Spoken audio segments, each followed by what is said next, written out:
Okay, kinilig ng gusto ang mga panay sa tambalan ni na Kim Chiu at Paolo Abilino matapos bumamnat ng hugot line ang aktor sa collab team nito sa kanilang MediaCon. Ano kaya ang say ni Paolo dito? Ito ngayon natin dito. Wala eh. Ako wala akong inaalibay kay Kim kasi puro katotohanan.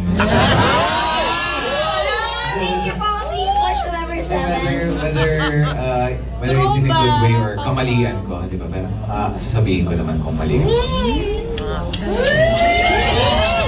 Kasi mahilig kasi ako sa chichirya. Tapos yung mga damit ko kasi dito midrib, kita chan. Tapos minsan bine-breakfast ko yung chichirya. Babaw no. Pero siya kasi sabi niya, laki ng tiyan mo. Baka chichirya mo yan eh. So minsan parang nagka-crave ako ng chichirya. So nag-alibay ako. Sabi ko, hindi ako kumain. Hindi ako chichirya. Pero may nakatabi dun sa gilid. Ano to? Ha? Huli! Ganun lang. Ganun lang kasimple. As in, hindi yan sa akin. Hindi ano. Pero sa akin talaga. Kasi mayroong mga cramps sa kuko ko eh. Ganun lang. Ayan, diba? Bongga. Walang ina-alibay si Paolo kay Kim dahil totoo. Lahat. Sa atin, sa atin tatlo, si Kuya Romel ang maraming alibay, no?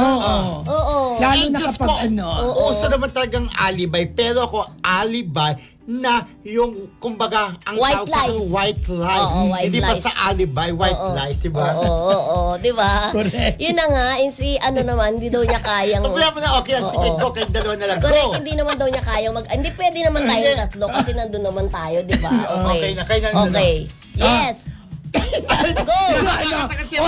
Go! Pero yung kay Paolo kasi, ang lalim eh. Yung totoo siya kay Kim. Ito namang si Kim, chichirya lang, nagsisinungaling doon. Para namang mababa. Hindi nga kasi sinisita niya. Kasi di ba very sila, yung very athletic sila, very particular sila. Alam naman natin ang mga junk food, hindi nakakabuti talaga sa katawan natin, di ba? Parang nagiging bloated kapag kumakain ka ng maraming junk food. Pero gusto ko kasi yung sinabi ni Paolo. Sorry talaga. Ako kasi totoo ako lahat. Sa lahat, oo. Pero siguro yung pagsisinungaling sa chichirya parang hindi naman masyadong mabigat.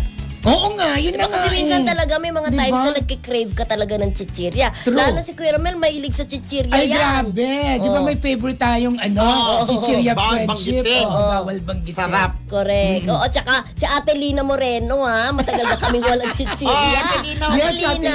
Pupunta kami dyan para Ate Lina Moreno. Hello, chichirya please. Naku, nung nagsasalita si Kim, si Ate Lina Moreno, nasa isip namin dalawa ni Kuya Romel. But hindi niyo tinawagan. Oo, wala siya doon eh. Siyempre doon nakita namin yung mga ibang fanay talaga. Si Tapet nandun pala, Tapet hindi ka namin nakita, hindi daw tayo nagkita. Doon sa MediaCon nandun sila. Sana nilapitan tayo. Oo, siyempre nagpapasalamat kami doon sa mga ibang fans doon na nakilala kami ni Kuya Romel. Sa'yo may mga nagpa-picture sa labas, 'di ba? Of course, Kim Pao Universe sinatawag nila nung nandun kami sa labas. Nanonood po kami ng Marisol Academy palagi. Wow! Kim Pao International, thank you so much.